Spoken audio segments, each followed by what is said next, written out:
Baik, Assalamualaikum warahmatullahi wabarakatuh. Selamat sore teman-teman semua. Teman-teman media perjuangan Kota Batam. Kali ini kita live lagi di tengah-tengah hujan rintik-rintik. Dan kondisi cuaca sore ini di Taman Aspirasi masih mendung, masih gelap, dan mudah-mudahan hujan bisa segera reda. Dan aktivitas kita seperti biasa bisa berjalan dengan normal. Dan kali ini juga saya nggak sendirian, saya juga ditemani juga oleh Bang Gusril. Nanti kita tanya-tanya Bang Gusril ini kegiatannya, kesibukannya apa di organisasi. Dan selamat sore Bang Gusril, apa kabar? Sehat? Ya, selamat sore Bang. Sehat, Alhamdulillah. Dan teman-teman, langsung aja kita ngobrol-ngobrol dan bincang-bincang dengan Bang Gusril. Dan Bang Gusril, kita bincang-bincang singkat sore ini, ya ngobrol-ngobrol santai terkait. Oh ya, Bang Gusril ini dari SPDT ya, dari Serikat Pekerja Dirgantara dan Transportasi, dari Gojek, Ojol, ojek online. Nah, Bang Gusril di Gojek mungkin bisa diperkenalkan sama teman-teman sebagai apa dan apa aktivitas kesibukan sehari-hari seperti biasanya. Oke, terima kasih Bang Jebri. Mungkin selamat sore buat kawan-kawan semua media perjuangan yang di Batam. Kebetulan saya adalah ketua PUK Serikat Pekerja Dirgantara dan Transportasi Gojek Batam. Kenapa Gojek Batam? Karena memang Gojek ini berada di seluruh Indonesia, maka PUK-nya adalah PUK Gojek Batam. Batam ya. Jadi langsung PUK, kotanya ide ya. Kota. Jadi karena memang Gojek PUK ini hanya menaungi salah satu aplikator saja. Itu yang pertama. Yang kedua, kebetulan saya juga adalah ketua gabungan komunitas driver online Kota Batam, yaitu GKDO. GKDO ya. Yang saat ini saat ini ada 22 komunitas yang tergabung ya di dalam GKDO tersebut. Betul. Itu mungkin yang kalau sehari-hari saya kebetulan driver ojol juga. Ya. Yang sama dengan kawan-kawan yang lain aktivitasnya, makanya kita bergerak di PUK Serikat Pekerja Dirgantara Transportasi. Oke. Itu Bang. Oke, siap. Dan Bang Gusril, mungkin kehadiran Gojek di Kota Batam juga belum terlalu lama ya. Masih hitungan mungkin cukup lama. Cukup lama ya. Gojek cukup lama. Cukup lama ya. Dan mungkin apa sih alasannya teman-teman Gojek kok mau berorganisasi, mau berserikat? Mungkin apa nih alasannya supaya lebih menjalin erat tadi silaturahmi atau apa? Oke. Yang pertama yang jelas tentu kita tidak menafikan bahwa di kawan-kawan ojek online ini lebih mengenal namanya komunitas. Kalau kita bisa hitung di Batam ini mungkin ratusan, mungkin lebih ya. Hampir mungkin mencapai hampir ribuan mungkin bisa jadi ya. Tapi menurut saya sih mungkin sekitar 200 sampai 300-an komunitas yang ada di Kota Batam. Itu lebih dikenal oleh kawan-kawan di lapangan adalah komunitasnya. Nah, tetapi dalam hal ini komunitas tentu tidak punya payung hukum, tidak punya legalitas. Sedangkan Serikat Pekerja Dirgantara dan Transportasi ini tentu sudah mempunyai legalitas yang juga tentu dicatatkan di Dinas Tenaga Kerja. Contohnya yaitu adalah PUK Gojek Batam ini yang terdaftar secara resmi, secara legal, secara hukumnya itu di Dinas Tenaga Kerja. Kenapa pentingnya kawan-kawannya harus berserikat juga selain dari komunitas ini, karena memang rohnya kawan-kawan di lapangan ini, ojol ini komunitas. Kita tidak bisa lepas dari itu, tetapi sebagai payung hukumnya tentu kawan-kawan itu lebih tepat, lebih baik mungkin untuk berserikat. Kenapa? Karena serikat ini tentu ada payung hukumnya jelas. Dalam pengadvokasiannya anggotanya tentu jelas. Dan kita alurnya kemana harus mengadu, menyampaikan terkait ada permasalahan, perselisihan berkaitan dengan driver dengan aplikatornya.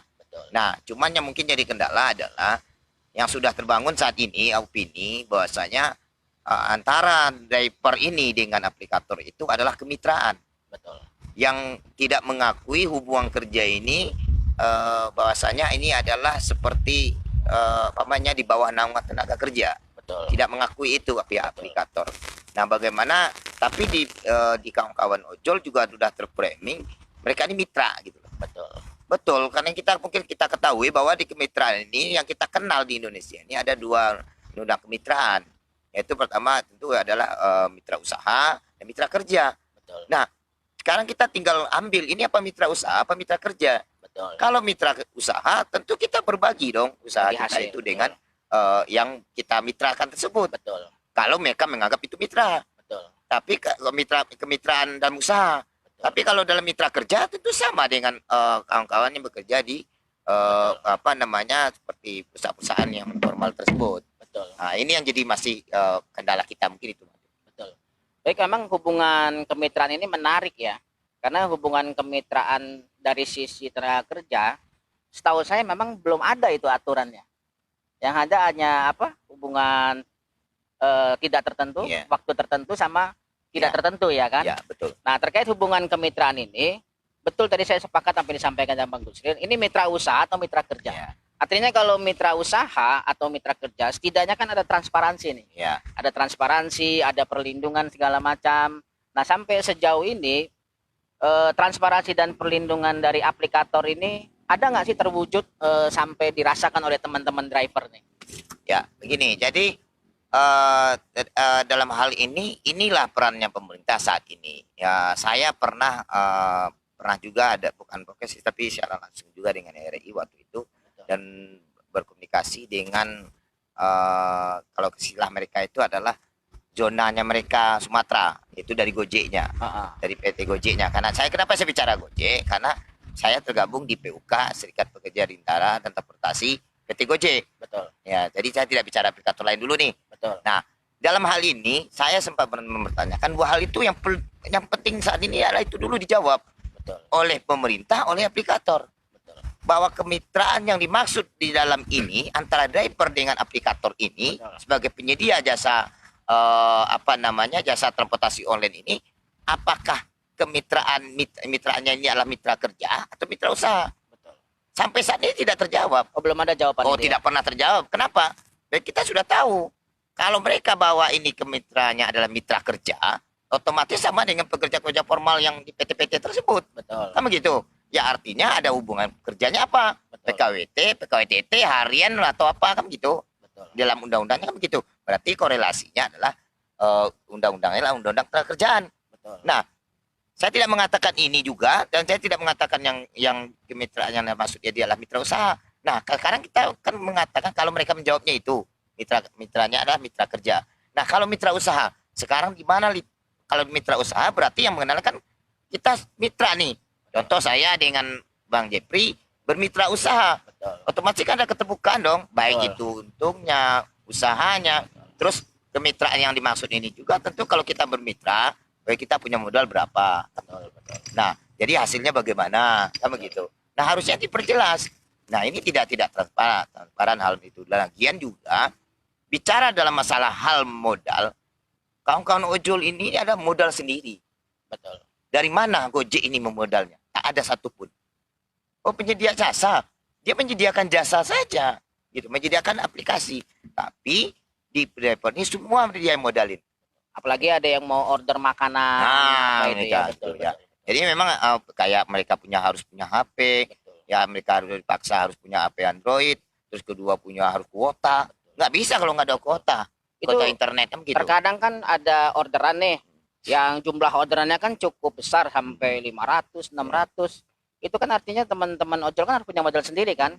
Kalau seandainya dapat orderan itu ketika di cancel kira-kira ada apa sanksi atau punishment apa? Ya, memang kalau dalam hal itu ya, dalam hal ini memang dalam saat ini beberapa aplikator ya, saya tidak menyebut nama aplikatornya, beberapa aplikator memang sudah melakukan hal yang safety terhadap driver ini. Contoh ada orderan 500, 700, itu sekarang ini dulu kan kawan-kawan ini dikenal punya modal sendiri dulu. Iya. Nah, saat ini memang ada beberapa aplikator yang sudah tidak perlu lagi driver itu untuk mengeluarkan modal itu tersebut. Betul. Nggak perlu memang. Mereka tinggal ngambil order karena si pihak restoran ini bekerjasama langsung dengan pihak aplikator. Oh, Memang ada, tapi gitu. belum semua. Belum aplikator. semua ya. Nah, bagaimana yang belum?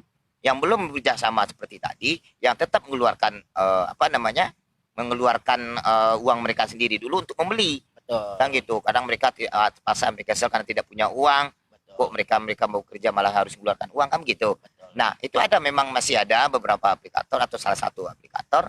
Nah, yang ini jadi sorotan kita juga. Nah, saat itu terjadinya, kalau bahasa kami itu orderan fiktif, pihak aplikator itu tidak bertanggung jawab.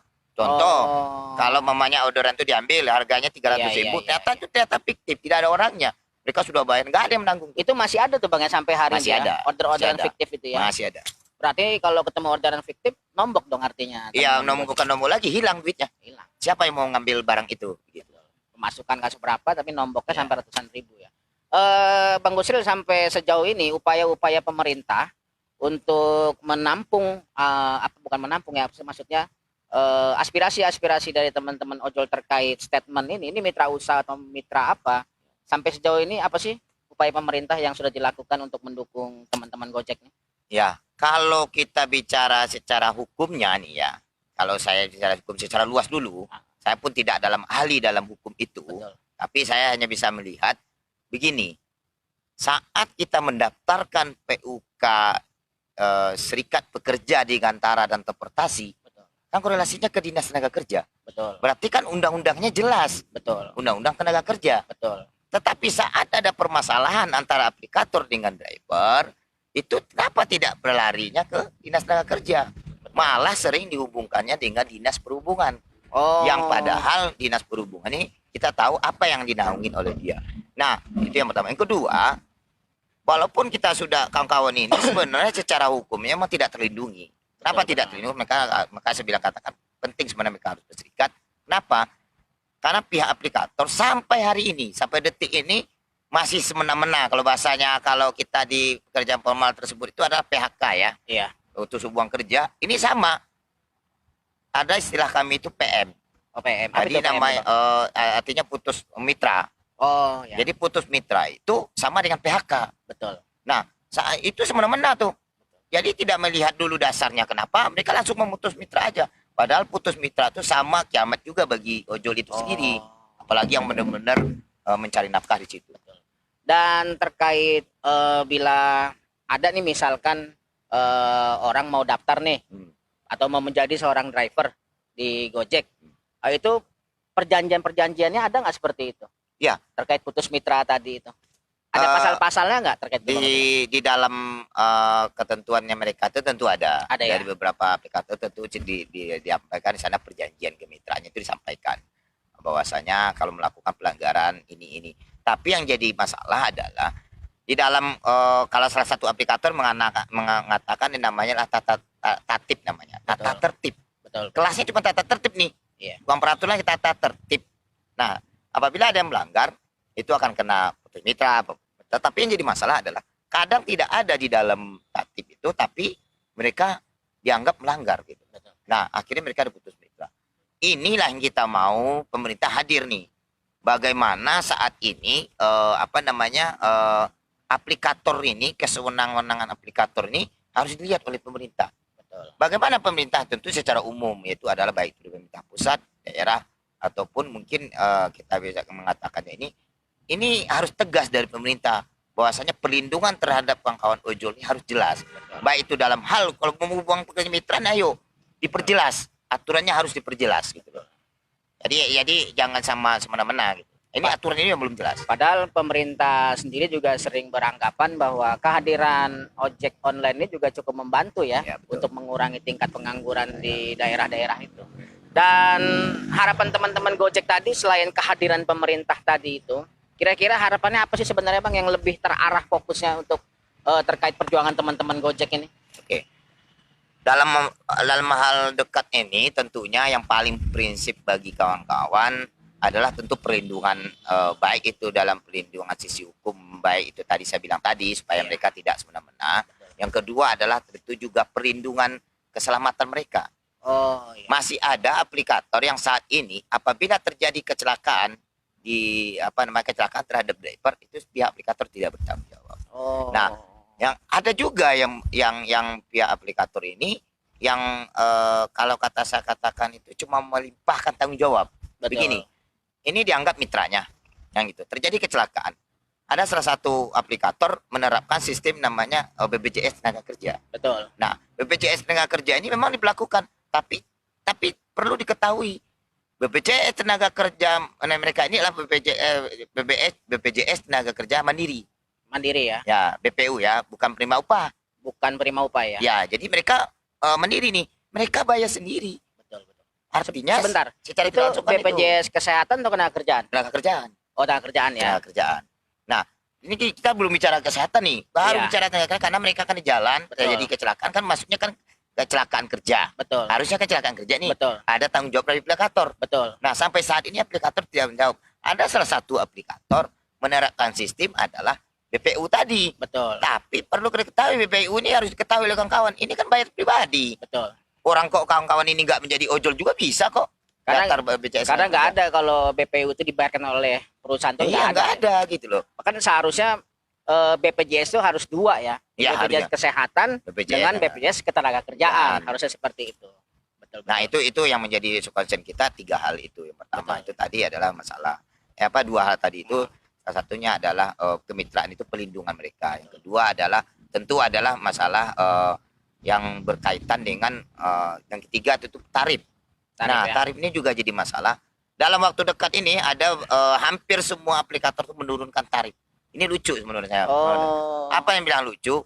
Dalam kondisi saat ini yang diterima oleh kawan-kawan yang sudah sangat kecil Betul. malah mau diturunkan lagi tarif itu.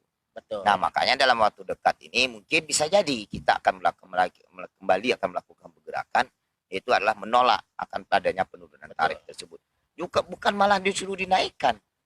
Kenapa? Ini yang kita tengok selama ini tidak ada pelindung itu. Yang ditengoknya adalah sisi dari customer-nya saja. Jadi semau mau aja ya. Iya, nggak pernah nengok dari sisi drivernya. Gitu. Kalau perlu diketahui saat ini tarif yang mereka rata-rata terima satu orderan ini, saya mungkin ngambil tarif bawah ya yang terendah, itu mereka bisa dapatkan cuma 6.800. Betul. 6.800 dapat apa mereka? Di dalam 6.800 ingat ya, 6.800 itu motor sendiri. Betul. Bensin sendiri. Terus HP sendiri. Beli kuota internet sendiri. Modal sendiri ya. Nah, modal sendiri semua. Nah, dari 6.800 berapa yang mereka dapatkan gitu. Sedangkan perlu diketahui ini juga yang harus menjadi perhatian pemerintah. Kenapa jadi pemerintah? Ini yang pemerintah sebagai regulator ini memang kadang mohon maaf lah, nggak tepat juga. Padahal sudah ada aturan nih. Contoh aturan masuknya dibuatnya aturan begini. Iya. Maksimal di pemotongan biaya aplikasi itu sampai 20%. Betul. Kenapa enggak dia buat putuskan saja, jangan dibuat seperti itu, pemain 5% saja. Betul. Kalau 10% saja kan mereka mendapat keuntungan aja itu. Enggak ada kerugian dari pihak. Padahal kalau kita mau mengorder sesuatu dari pihak penjual juga kena potongan juga ya. Kena potongan juga. Jadi sama. sebenarnya kanan kiri nih. Kanan kiri. Driver tiga ya. 3. Dari kalau abang pesan makanan itu dari resto juga. Oh, jadi saya pesan makanan harga kena markup nih. Enak kap. Bener nih ya, kena markup ya. Markup. Driver kena potong. Kena potong. Penjual makanan juga kena potong. Kena potong 20% juga. 3 berarti. Berarti masing-masing pihak 20%. 20%. Nah, ini yang menjadi harus jadi concern pemerintah juga. Lama artinya kenapa? Pemerintah itu kan dia sudah buat aturan, tapi aturan tidak pernah melihat dari sisi mitra yang dimaksud tadi itulah ojol itu sendiri atau dari itu sendiri. Nah, ini yang menjadi concern juga dalam waktu dekat ini mungkin kita akan coba konsolidasikan. Memang PUK Serikat Pekerja di Gantara dan Transportasi di Kota Batam ini memang masih lingkupnya masih kecil, tetapi kita kan akan konsolidasikan dengan seluruh kawan-kawan ojol di Kota Batam ini khususnya, dan tentu sasarannya kemana? Pemerintah dalam hal mana? Nggak ada korelasi terlalu kita ini dengan Kota Batam nih. Betul. Adalah dinas provinsi. Betul. Ya, adalah dinas perhubungan provinsi yang kita akan kejar. Nah, ini yang menjadi concern kita saat ini. Terus terkait tadi yang potongan-potongan, terus penurunan tarif, ada nggak sih dari aplikator itu ada ngasih seperti reward ke driver, entah berupa bonus, entah berupa bantuan-bantuan hal lain, ada nggak tuh Bang Gusri? Ya, kalau ini poin kesejahteraan ya maksudnya? Ya, ini bicara kesejahteraan. Kalau dalam bicara kesejahteraan bagi driver ini yang paling prioritas itu kan sebenarnya kan pendapatan. Betul. Ya, kalau bicara kesejahteraan karena pendapatan. Kenapa pendapatan? Karena satu-satu yang didapat oleh input yang didapat oleh si driver ini hanya dari pendapatan itu tadi. Betul. Yang saya katakan tadi 6.800. Nah, kalau bicara kesejahteraan yang lain, kan sudah saya sebutkan tadi. Salah satunya juga nih kayak keselamatan kerja tadi. Apakah tidak termasuk kesejahteraan? Termasuk kan? Tetapi tidak dijamin oleh aplikator seperti itu. Dan tidak ada aturan juga masalahnya. Makanya saya bilang ini nggak hanya bicara aplikator, pemerintah juga harus hadir. Kalau kecuali ada aturannya. Mohon maaf nih, kalau kita bicara kepada semua aplikator yang ada di Indonesia ini, kami tinggal menjalankan aturan. Memang aturannya sebuah seperti itu. Dan bisa aja, ya memang ini pemerintah juga harus tanggung jawab dalam hal ini. Terus terkait tarif tadi itu Bang. Biasanya kan kalau kompetitor sudah nurunin kan semuanya nurunin semua nih barang-barang nih kompak. Dengan adanya penurunan tarif, dengan isu yang sekarang kita dengar nih katanya pemerintah akan menghapus premium sama pertalite. Nah, kira-kira korelasinya gimana nih Bang? Ini kan kayaknya sama-sama kena dampaknya nih teman-teman ojol nih. Gimana Bang korelasinya? Ya, kalau bicara pertalite dan premium ini sama juga halnya mungkin begini. PUK Serikat Pekerja Dirgantara dan Transportasi ini kan serikat pekerja identik dengan buruh kan begitu ya. Iya. Yang paling berdampak juga kan salah satunya buruh. Betul. Jangan bicara masyarakat luas dulu ya, Betul. buruh juga. Nah, termasuk juga ojol ini. Nah, kenapa saya bilang paling berdampak udah pasti ojol juga. Betul. Karena mereka ya bekerjanya memang di jalanan yang menggunakan premium tersebut. Betul. Nah, premium bisa dikatakan sudah hilang lah. Nah, yang lebih tidak habis pikir kita, pemerintah akan kembali mengeluarkan kebijakan akan menghilangkan pertalite. Pertalite juga. Ya kan? Di bulan Februari 2022 akan menghilangkan pertalite. Yang kondisi saat ini saja dengan tidak adanya premium, ya gitu kan? Sudah kawan-kawan ojol ini memakai pertalite, sudah sangat kewalahan. Saya udah yang paling gampang saya nilai tadi aja, satu orderan mereka dapat 6.800. Betul. Semuanya di dalam itu loh.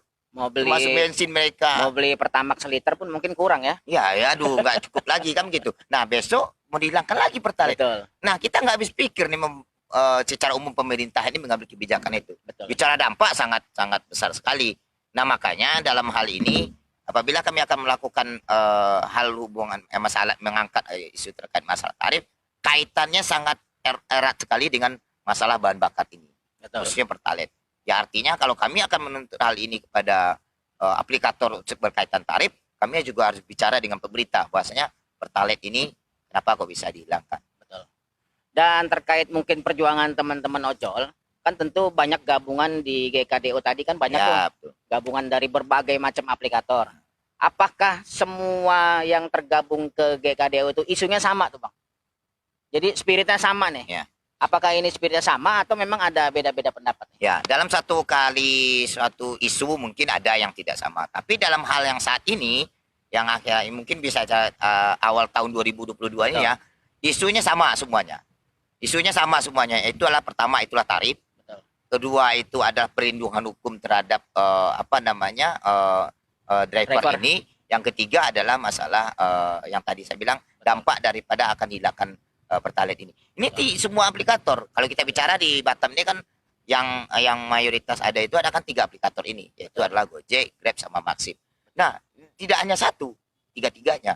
Nah, maka apabila nanti kita akan melakukan pergerakan tentu kita sasarnya tentu 3 aplikator ini. Kita tidak bicara hanya satu aplikator. Betul. Terkait ini Bang, mungkin kebutuhan hidup kan setiap tahun yang juga meningkat. Kita udah masuk ke babak baru tahun 2022. Terkait pendapatan teman-teman ojol, kira-kira untuk kebutuhan hidup yang akan kita hadapi di tahun depan ini kan kita sama-sama tahu nih harga bahan semua juga naik, segala macam barang-barang naik. Kira-kira gimana Bang terkait pendapatan itu Bang? Apakah kira-kira teman-teman ojol bakal makin menjerit atau malah sebaliknya? Kalau semakin menjerit sudah pasti. Pasti ya. Yang saat ini saja sudah dalam kondisi yang saat ini saja yang kamu ketahui contoh kayak beli bahan bakar mereka masih pakai pertalite gitu ya. Itu aja mereka sudah menjerit. Apalagi bicara tarif yang akan diturunkan, dan ditambah lagi perlindungan. Saya melihat begini, Bang Jeb. Mungkin menariknya begini. Aplikator ini dan latahnya lagi pemerintah juga ikut-ikutan nih. Iya. Bahwasanya dengan kehadiran aplikator ini atau jasa layanan transportasi online ini, mereka berlindung di balik banyaknya pengangguran. Iya. Bahwasanya dengan adanya aplikasi transportasi online ini, adanya aplikator ini, justru ini adalah membuka lapang kerja. Iya. Nah, mereka berlindung di balik itu. Betul. Nah, berlindung di balik hal itu, tapi dia tidak mempedulikan masalah kesejahteraannya. Betul. Yang akhirnya juga akan menjerat aja jadinya. Akan tambah mempersulit kawan.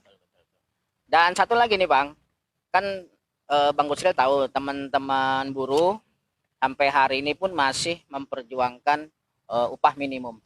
Upah minimum yang sampai hari ini juga segala tuntutan dari teman-teman buruh juga belum ada titik temu, titik terangnya. Kira-kira bagaimana pendapat teman-teman dari Gojek terkait perjuangan buruh ini dan dukungannya seperti apa kira-kira, Bang? Ya, mungkin saya sedikit revisi. Mungkin bukan driver Gojek aja ya. Iya. Mungkin Oh, karena semua ya? kebiasaan kita kan taunya dulu awal Driver Gojek online mungkin ya, ya. Tapi saya bicara mungkin driver online atau mungkin ojek online. Nah, perjuangan kawan buruh ini tentu sangat pasti kita sangat dukung. Kenapa sangat kita dukung? Ada beberapa hal yang yang harus menjadi dasar pertimbangan kita dan harus benar-benar menjadi pemikiran dari kawan-kawan ojol ini. Yang pertama adalah ada kawan-kawan ojol ini yang memang masih pekerja. Oh iya. Gitu. Sebagai buruh loh yang menerima upah tersebut. Iya. Itu yang pertama. Yang kedua, kalau mereka tidak buruh atau pekerja, perhatikanlah hampir seluruh driver itu kalau nggak istrinya, suaminya atau anaknya atau orang tuanya sendiri itu adalah Pasti ada buruh. juga. Otomatis perjuangan kawan-kawan buruh ini seharusnya sangat disupport besar oleh ataupun betul-betul oleh kawan-kawan ojol juga. Karena efeknya juga kepada kawan-kawan sendiri. Ada efeknya nanti ya. Karena kalau ketika upah naik kan kemampuan daya beli kan juga naik artinya. Penutup Bang, mungkin pertanyaan terakhir saya, simple aja dan disimpulkan aja. Apa harapan teman-teman Gojek terkait isu-isu perjuangan yang terus akan disuarakan, harapan ke pemerintah tentunya. Oke. Simple aja Bang. Ya, yang pertama harapan ke pemerintah jelas pemerintah sebagai regulator dalam hal ini harus betul-betul membuat kebijakan yang tentu sangat harus berpihak memang harus sebagai masyarakat, bukan hanya pengusaha. Dalam hal ini kan pengusaha jadinya. Betul. Aplikator ini harus berpihak kepada kawan-kawan driver ini yang kita ketahui sangat saat ini sulit ditambah dipersulit. Itu yang pertama. Yang kedua, tentu dari pihak dari pemerintah juga harus sangat memperhatikan aplikator-aplikator yang nakal, yang semau-maunya. Ini harus menjadi perhatian. Itu mungkin secara umum. Oke. Mungkin kita rasa cukup ya Bang ya. Ya. Baik teman-teman media perjuangan Kota Batam, baru saja kita sudah selesai bincang-bincang dengan Bang Gusril selaku Ketua GKDO Kota Batam ya. Serikat Pekerja Dirgantara. Sekaligus Serikat Pekerja Dirgantara dan Transportasi PUK Gojek Batam. Dan mungkin lain waktu kita akan terus live lagi dan akan terus update terus kondisi-kondisi terkini yang ada di Taman Aspirasi Kota Batam. Kita akan terus menyuarakan terus supaya agar teman-teman tahu juga bagaimana situasi perjuangan kita, dan bagi teman-teman yang mau datang ke Taman Aspirasi, kita bisa ngobrol bareng dan bincang-bincang bareng terkait hal apapun itu. Dan terima kasih Bang Gusril. Ya, salam buat teman-teman Gojek. Semoga kita bisa terus berkorelasi dan bergabung untuk biar sama-sama kita semua sejahtera. Demikian dari saya. Assalamualaikum warahmatullahi wabarakatuh. Waalaikumsalam.